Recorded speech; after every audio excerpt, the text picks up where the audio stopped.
Bienvenidos a Diario de Cuba, hoy con el científico cubano Eduardo López Collazo, director del Centro de Investigación del Hospital La Paz y DIPAS en Madrid, España. Buenos días, Eduardo. Buenos días. Eduardo, empezamos por tu libro más reciente sobre el estado final del paciente con COVID-19. Como dice el título, ¿qué es la sepsis? Pues la sepsis es una enfermedad que nos acompaña desde que desde que estamos en la faz de la Tierra, o sea, es tan antigua como el hombre. Sin embargo, aún no tenemos cura para ella y además es muy poco mediática como casi todo el mundo sabe, como sabemos, ¿no? O sea, que prácticamente no se habla de ella. De hecho, a veces no sabemos ni cómo pronunciarla, ¿no? Hay personas que le ponen una X como sexy. No, es sepsis con C, con P. Pues la sepsis es una enfermedad que combina varios factores. Es decir, primero tiene que haber una infección, fundamental.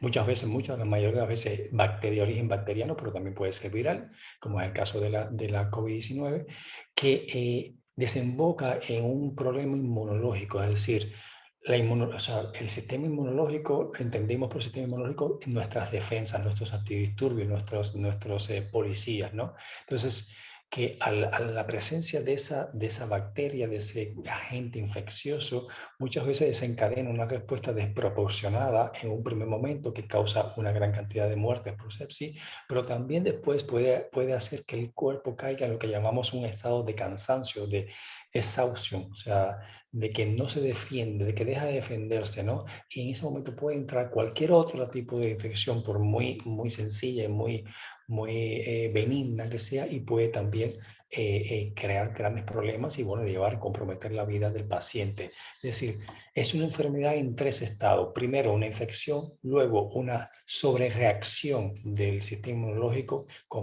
casi como tratar de matar una cucaracha con una bomba atómica, que matas a la cucaracha pero mata a todos los demás.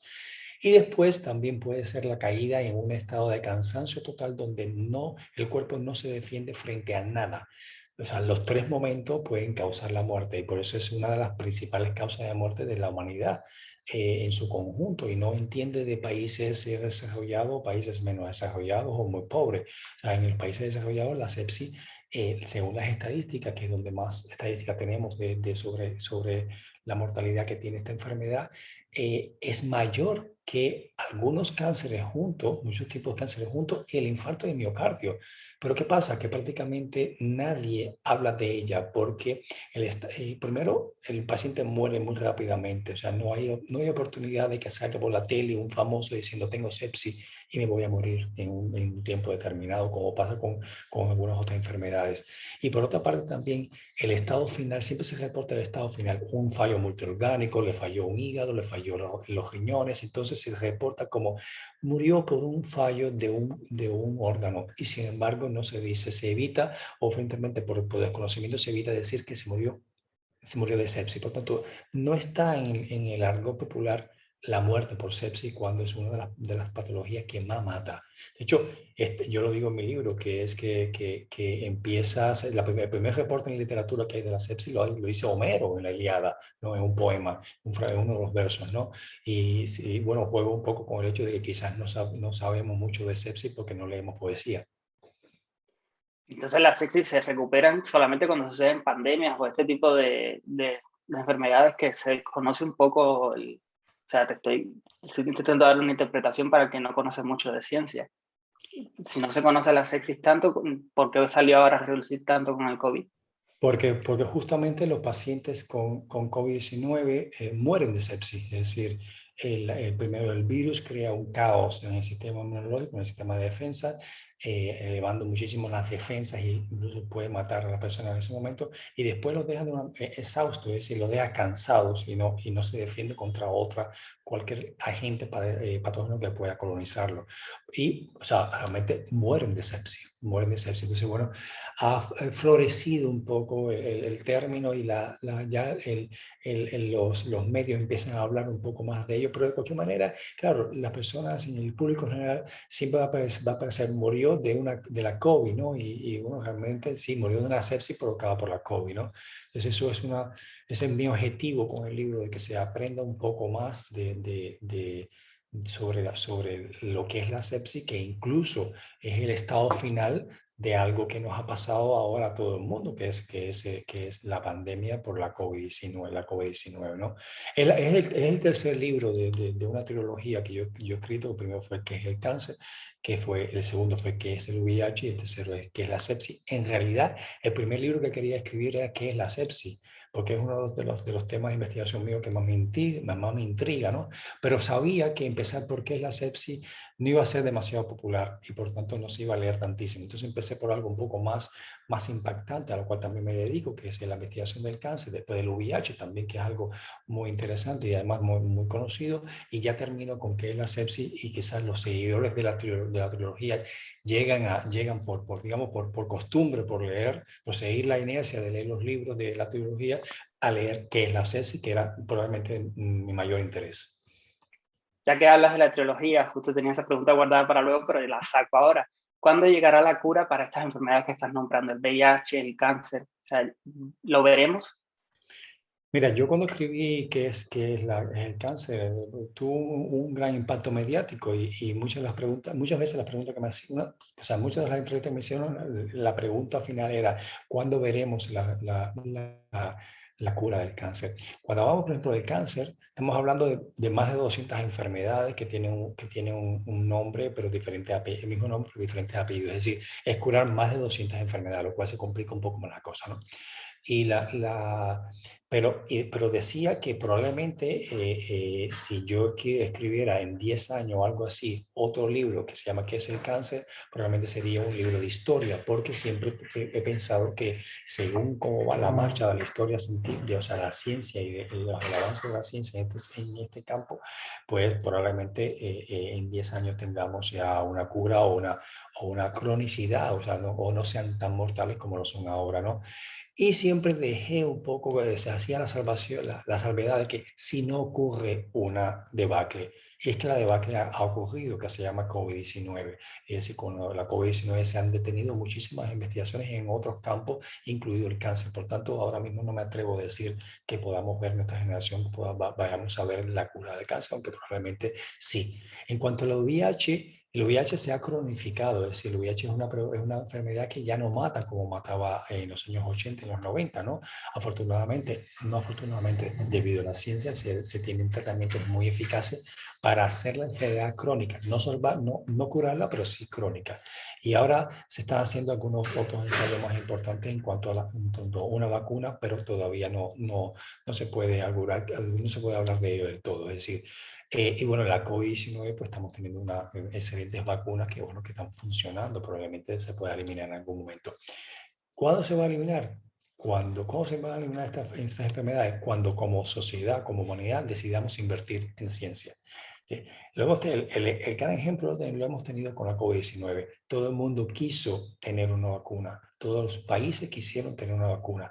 Nos pusimos de acuerdo y se hizo una inversión bestial para encontrarla. Y en 9 meses hemos tenido varios candidatos vacunales que se han convertido en vacunas súper efectivas, con una efectividad que nunca hemos tenido en la historia, porque normalmente las vacunas los primeros prototipos tienen un 50-60% de efectividad, y estas están teniendo más del 90% en algunos casos.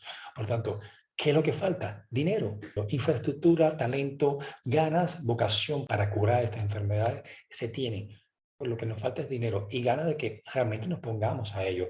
Cuando lo hemos hecho, lo hemos logrado. En menos de 9 meses hemos tenido vacunas para eliminar la COVID-19. El mundo se enterará de que necesitamos tener esa inversión que solicitas tú desde hace tanto tiempo que España, que solicitan otros científicos en otros países. No, si una cosa es infinita, además del universo, es la estupidez humana.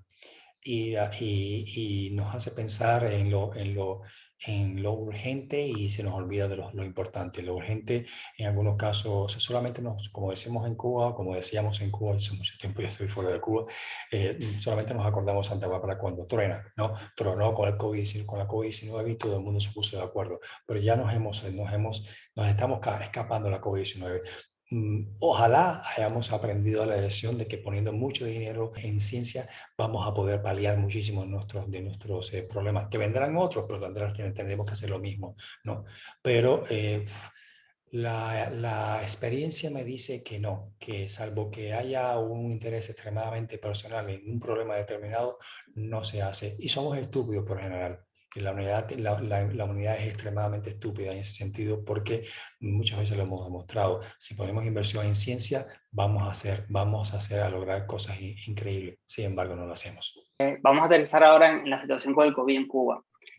Ahora mismo, hablando de esto de las sepsis, que yo me informé un poco antes de esta entrevista, el gobierno cubano suele poner mucho complicaciones derivadas del COVID, cuando debería poner sepsis, ¿no? Sí, bueno, puede ser. O sea, bueno, ahí no sé exactamente lo que quieren decir. Probablemente hay muchas complicaciones derivadas, pues no solamente está la sepsis, también en la post-COVID hay complicaciones de falta de lagunas de memoria, porque bueno, afecta también procesos neuronales, de cansancio, etcétera, etcétera. Bueno, eso realmente no son complicaciones que se llaman sepsis, son complicaciones post-COVID que de hecho están en estudio. O sea, la post-COVID va a dar para muchas tesis doctorales en el futuro. No sé exactamente si en el caso que me comenta deben poner sepsis o no. Cuando hay sepsis es muy claro y no solamente el gobierno cubano, en muchas estadísticas se obvia que realmente hay que poner muerte por sepsis y no otra cosa. Eduardo, ¿qué explicación encuentras a que mientras en el mundo la pandemia sufre determinados picos, en la isla se lleva durante semanas, ya casi meses, con un modo de meseta de un promedio diario de 1.000 contagios y 10 fallecimientos desde hace varias semanas? No te lo sé, o sea, responder muy apropiadamente, no hay muchos datos, porque bueno, una de las cosas que caracteriza nuestro país de origen, eres cubano también, supongo, Sí, soy cubano. lo que es la poquísima transparencia, y eso hay que decirlo exactamente claro, digan lo que digan, son extremadamente oscuros, ¿no? Entonces, es difícil analizarlo cuando no existen datos claros, los datos siempre son muy edulcorados, como ya sabemos que hace siempre lo ha hecho Cuba, ¿no? Entonces, pero mirando de afuera, pues es probable que por las medidas que toman, o sea, hay medidas drásticas de aislamiento de individuos sospechosos, que eso me ha llegado por muchas vías, que inmediatamente se aíslan, entonces probablemente eso ha ayudado a este comportamiento no en pico, sino en meseta, ¿no? Lo que está claro es que no han sufrido o sea, el comportamiento ha sido totalmente diferente, no han tenido olas, ¿no? Porque lo que ha pasado en el resto del mundo, pues que ha habido confinamiento y se ha desconfinado, ha vuelto, han subido y ha bajado ellos, como pueden mantener esos régimen totalitario de imponer una cosa, quieras o no, o sea, sin ningún tipo de discusión, pues probablemente por eso es que han podido mantener esa especie de meseta, ¿no? Con 1.000 casos y 10 fallecimientos diarios. Otra cosa que lo digo claro, yo es que de las estadísticas cubanas no me fío absolutamente nada, ni para bien ni para mal, no me fío, no me las creo jamás. Justo los candidatos vacunales cubanos, ¿tú crees que hay suficiente información científica disponible? ¿Son fiables lo que están haciendo en Cuba con estos candidatos vacunales?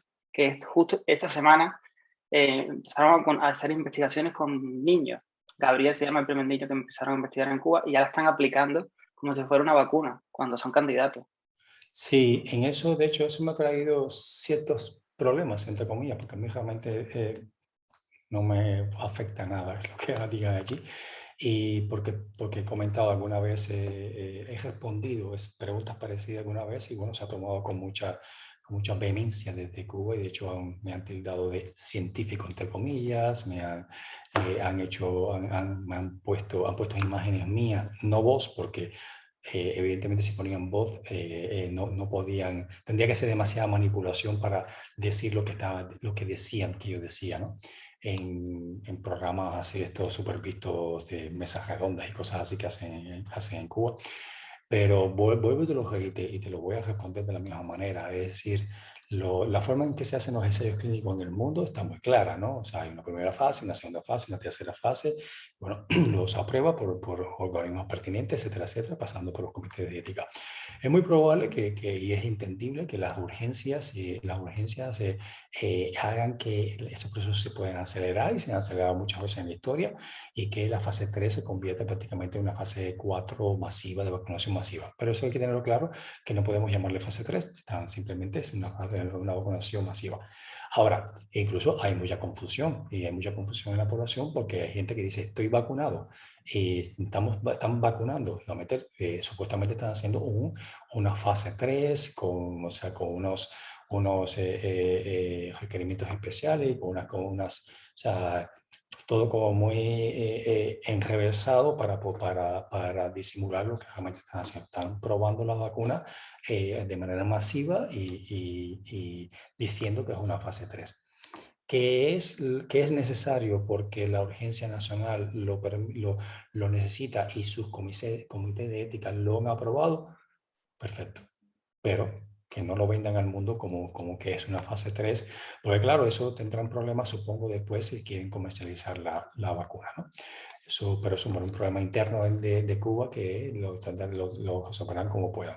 Que yo puedo entender perfectamente que en un estado de emergencia y se tiene un candidato vacunal que en los primeros ensayos ha funcionado, pues se aplique de manera masiva para intentar frenar los fallecimientos, intentar frenar los contagios. Pero hay que ser claro y decir que exactamente lo que está ocurriendo. No es una fase 3 al uso, es una fase 3 especial donde hay una vacunación, entonces, donde prácticamente se está haciendo una vacunación masiva. Y es que los términos en que habla la población cubana, con lo que yo he tenido algún tipo de contacto, es eso, están vacunando, simplemente así. Entonces, bueno, pues es lo que hasta ahí lo que puedo decir. Son buenas las vacunas cubanas. No tengo muchísima información sobre ello porque, como siempre, la transparencia brilla muchísimo por su extremada ausencia en Cuba, ¿no? Pero no tengo por qué no fiarme de ellos. Conozco incluso algunos de los científicos que la han desarrollado, porque me suenan los nombres de haber sido, de haber tenido contacto con ellos en un pasado, ya el siglo pasado, ¿no?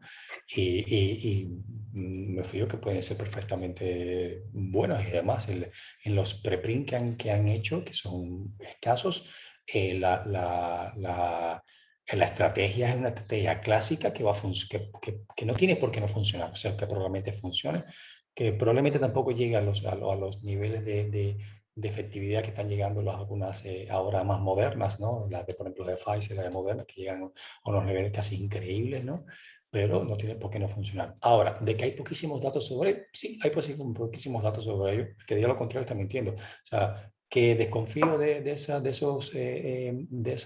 candidatos vacunales. No, no desconfío de ellos porque creo que la inteligencia está repartida en todo, por el mundo de manera homogénea y las personas que la están desarrollando solamente sean tan buenos como los científicos que estamos afuera. Así que no tengo por qué dudar de ello. Que los métodos que están utilizando son los métodos de una dictadura. Sí, sí, son los métodos de una dictadura. Que es poca transparencia e imponer el sí porque sí. Eduardo, justo la semana pasada salió un científico en la televisión cubana diciendo que las vacunas con menos del 50% de efectividad no pueden ser subvaloradas. A ver, yo cuando el año pasado me preguntaban por las vacunas, yo siempre decía, los primeros candidatos probablemente no lleguen al 60-70%, ¿vale? Porque muchas veces ha sido así. Entonces, ahora el problema es que tenemos un punto de comparación. Hay vacunas en el mundo que llegan a más del 90% de efectividad. Entonces, eso es algo que, es decir, la ciencia ha avanzado. Si se están haciendo vacunas con una estrategia súper clásica del siglo pasado, pues perfectamente van a tener los resultados que se tenían en el siglo pasado, que era algo más del 50%, 60%. Por debajo del 50% es un poco más difícil. El problema está que lo que vas a lograr, una eficacia de menos del 50%, no es que no se deba tener en cuenta, no es simplemente que el resultado va a ser que vas a tener menos del 50% de la población efectivamente vacunada. Entonces, va a ser más difícil llegar a una inmunidad de grupo que se empieza a establecer a partir del 70%. Son cálculos, o sea, no son cuentos, son cuentas. Es decir, que no me vengan con cuentos y apliquen las cuentas. Si tienen menos del 50%, va a ser difícil llegar a una inmunidad de grupo. Que lo pueden intentar con 2 dosis, con 3 dosis, a lo mejor aumenta la cosa, pues perfecto, me parece genial. Además, yo lo que quisiera es que toda Cuba estuviera vacunada, igual que todo el mundo. No quiero que salgan mal las cosas, no está en mi deseo que las cosas en Cuba salgan mal, no. ¿Por qué tu eslogan la ciencia sexy, que he visto tanto en redes sociales? Sí. Bueno, porque siempre pienso la ciencia se ha tratado muy mal por los medios de comunicación, de manera general. Siempre el científico se le ve como la persona distraída, la persona fea, incluso, o sea, de aspecto feo, de aspecto desagradable, desaliñado, que no se ha cuidado nunca, que nunca ha subido una pesa, que nunca ha hecho deporte, que no liga, que no tiene una vida social interesante, que no tiene una conversación interesante porque siempre va a hablar de fotones, electrones y moléculas y que nadie lo entiende. Entonces eso se ha explotado muchísimo y la imagen del científico loco, del científico genial, pero que admiramos, pero que no deseamos ser porque no es una persona socialmente activa ni socialmente exitosa. Y eso es totalmente incierto porque en la ciencia, como en todos otros, en todos los otros ámbitos, hay de todo. Hay personas retraídas, pero hay personas muy extrovertidas, ¿no? Y fundamentalmente o sea, yo creo que el mensaje que yo siempre doy es que no creo que haya nada más sexy y más cool que responder preguntas. O sea, que descubrir secretos, que cada mañana te puedas levantar y le has arrancado un secreto a la naturaleza que antes no se conocía y ahora te lo conoces y lo puedes explicar y en algún momento lo puedas aplicar de alguna manera para el beneficio de la humanidad entera, ¿no?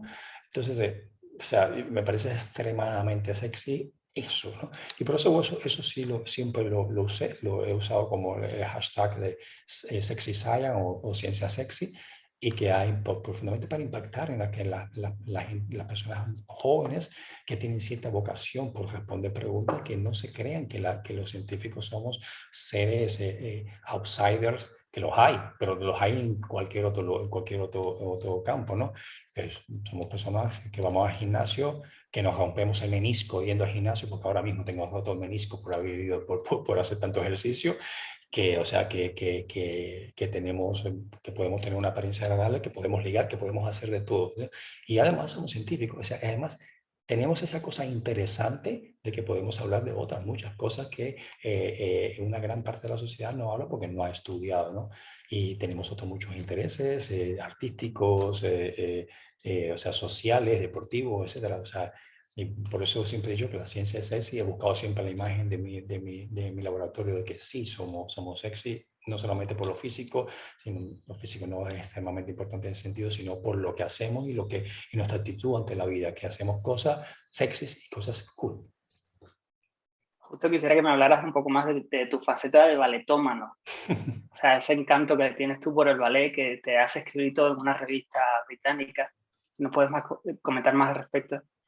Bueno, yo creo que eso es una cosa que me viene por los genes cubanos, ¿no? O sea, el hecho del amor a la danza, de tener oído, ¿no? Una cosa que a mí siempre me ha fascinado me ha hecho muchas gracias en otras latitudes la falta de oído que tienen las personas y por tanto al tener falta de oído pues no tienen ritmo y no reproducen el ritmo al bailar, no son sensuales, etcétera, ¿no? Y eso creo que lo hemos mamado en Cuba desde muy pequeño de que era importante tener ese ritmo de poder bailar, de poder seguir unas claves, una tumbadora, algo del estilo, ¿no? Entonces, eso primero, me gusta mucho la danza, me gusta mucho bailar, y me gusta mucho ver danza y me gusta mucho la música, ¿no? En general.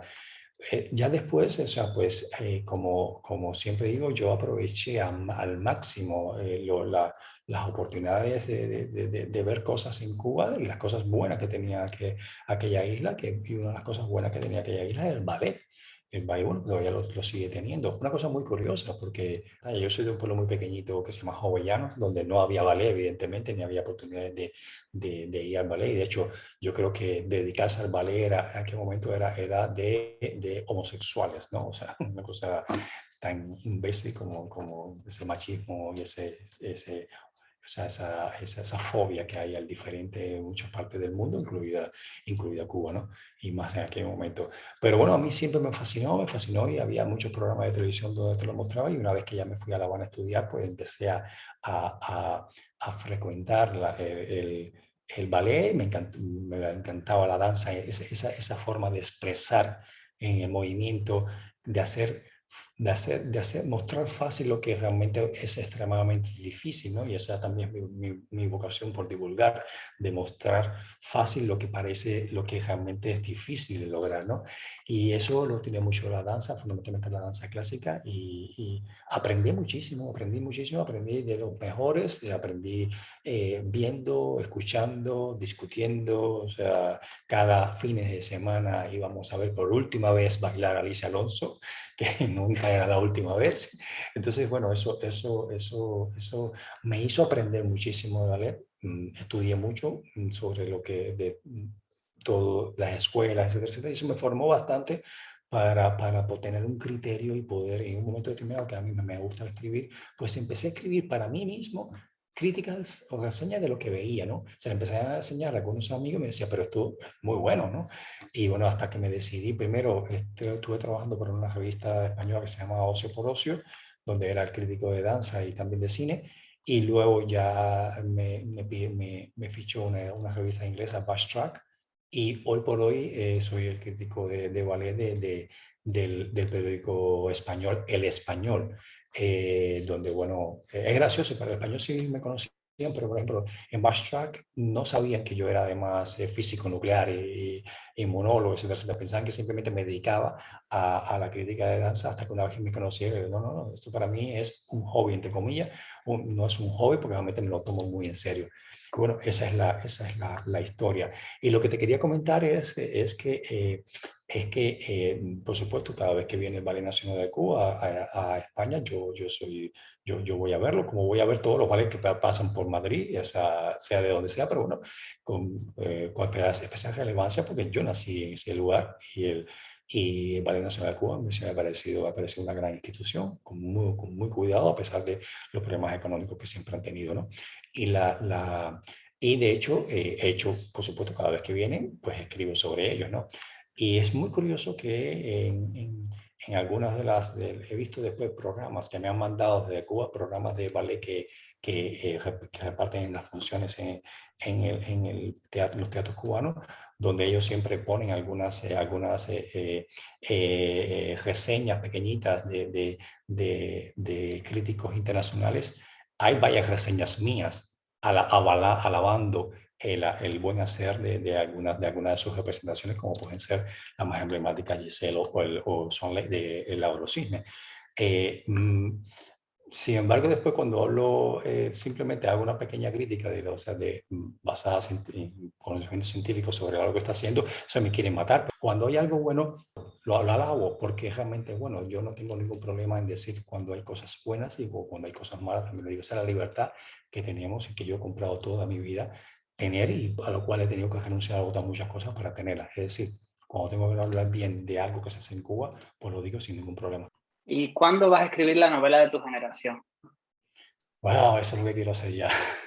Eso es lo que quiero hacer. Yo creo claro, cuando a mí yo no he sido un escritor de que he ido tocando, no he tenido o sea, he tenido una suerte, ¿no? En el sentido de que no he tenido que ir tocando a las editoriales para que me publiquen un libro que he escrito y nada, no, no, fue todo lo contrario. Yo cogí un premio, a mí me dio un premio que se llama Reflexiones sobre un artículo que escribí en una columna de sanidad que tengo, que en creación médica me dieron un premio que se llama Reflexiones, que además lo ha obtenido personas muy relevantes de este país. O sea, como digo, este país, estoy hablando de España. Y a raíz de ese momento, pues Anaya, la editorial Anaya, me localiza y me propone escribir un libro de educación. O sea, que sí fue todo al revés. O sea, no tuve que pasar ese calvario de ir pidiendo un favor. No, no, a mí me lo pidieron, ¿no? O sea, escribí ese primer libro pensando que quería escribir 3 más y de hecho en 2 años he escrito 4 porque además de la trilogía escribí uno por el medio que se llama Coronavirus, la última pandemia, de signo de interrogación, que soy coautor con Pepe Alcamí, con un científico español. Es decir, en 2 años he escrito 4 libros, ¿no? Pero si lees los libros míos, fundamentalmente los míos, que son los 3 que te mencioné anteriormente, los qué es, verás que no son libros, son libros de divulgación al uso, es decir, no son ese tipo de libro peñazo, ¿no? De conceptos, conceptos, conceptos y yo sé muchísimo y te lo estoy tratando de mostrar. No, yo intento ser como unas pequeñas novelas cortas donde voy contando mi vida como científico y las personas con quien me he encontrado y con ese pretexto voy contando un poco lo que sé. Es decir, son novelas novelas cortas donde además aprendes, pero evidentemente el gancho puede ser la divulgación y ese fue digamos, la excusa, pero realmente es para escribir porque a mí realmente me fascina escribir. Y la novela de mi generación sí la quiero escribir, de hecho te puedo decir que la estoy escribiendo. Me alegro mucho. No podía despedirme de ti sin hablar de que en Cuba se está en el proceso para aprobar, o sea, en un futuro, a través de referéndum, la ley de matrimonio igualitario, o sea, a través del código de la familia y demás. ¿Qué te parece esto y qué tendrían que aprender los cubanos de lo que sucedió en España en su tiempo? Pues a mí me parece una grandísima noticia, me parece una grandísima noticia que finalmente el país mío de origen se modernice y vaya con los tiempos y haga caso de lo que realmente ha existido siempre, que es el diferente, el infrecuente, y asumirlo dentro de la sociedad con plenos derechos como debe ser. Eso, claro, para nosotros ya es historia. En 2005, el 3 de julio de 2005, me acuerdo perfectamente, no solamente porque fue un día muy marcado para mí, de muchísima alegría, sino también que era el día de mi cumpleaños, ¿no? Y ya se publicó en el BOE español, es decir, el Boletín Oficial del Estado español, la aprobación del matrimonio igualitario, donde nos dan plenos derechos a aquellas personas que amamos a personas y nos casamos con personas que no del sexo contrario, sino de nuestro mismo sexo. Entonces, creo que Cuba ya tenía que dar ese paso hacia aquellas cosas horribles de lo más que han tratado de tapar de todas maneras, pero que existió, que machacó y terminó con la vida de muchísimas personas. En Cuba estaba extremadamente mal visto. En Cuba yo si hubiese dicho que hubiese sido homosexual, no hubiese llegado ni a la universidad, no hubiese, por supuesto, nunca estudiado física nuclear, nunca hubiese entrado a un centro de investigación importante porque había que ocultarlo. Y eso es una realidad que nadie ya puede discutir. ¿No? Por tanto, que ese paso se esté dando me parece fantástico por las personas como yo que allí pues, tienen que vivir una doble vida para poder lograr algunos objetivos. O sea, no es entendible que ya en los años 20 del siglo XXI que tenga que estar pendiente de cuál es tu orientación sexual para poder lograr algo. No, no, mi orientación sexual y mi sexo querido o el género que yo quiero tener no tiene que intervenir en nada para poder ser científico, artista o no ser simplemente nada, ¿no? Entonces, por eso me parece muy bueno que se estén dando esos pasos. Se dieron unos pasos antes hace algunos años y después se bloquearon, pero que esta vez sí adelante y tendrá, por supuesto, mi apoyo y mi aplauso. Muchas gracias a Eduardo López Collazo por sacar tiempo para hablar con nosotros. Muchísimas gracias a ti por darme ese espacio, por escucharme y bueno, por la buena labor que haces de información libre para personas que queremos ser libres. Espero que cuando saques el libro nos des la exclusiva o por lo menos que nos adelantes algo. Nos Por, vemos. su- por supuesto, muchísimas gracias. Nos vemos.